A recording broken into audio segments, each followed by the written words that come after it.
এখানে কয়েকটি প্রভাবস আমি পোস্ট করছি, এগুলো মনে রাখা ছাত্রছাত্রীদের পক্ষে খুবই দরকার। বিশেষ করে রাইটিং স্কিল যখন স্টোরি রাইটিং হবে তখন এগুলো দরকার। তাছাড়াও ইংরেজিতে কথাবার্তা বলার সময় বা আমাদের যে কোনো বিষয়ে যদি আমরা কথাবার্তা বলি কখনো কখনো কিন্তু এই প্রসঙ্গগুলো চলে আসে। যেমন টু আর ইজ হিউম্যান, প্রথমটা মানুষ মাত্রই ভুল হয়। দ্বিতীয়টা আছে while there is a life there is a hope, যতক্ষণ শ্বাস ততক্ষণ আস। Many a little makes a mickle, দশের লাঠি একের বোঝা।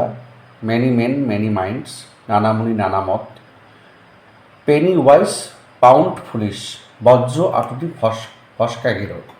অয়েলের অন মেশিন, নিজের চরকায় তেল দাও। টিট ফর ট্যাট, ঢিলমালে পাটকেলটি খেতে হয়।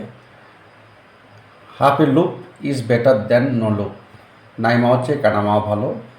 এ bad workman works with his tools, নাচতে না দিলে উঠান বাঁকা। এগুলো একটু মুখস্থ করে রাখা ভালো।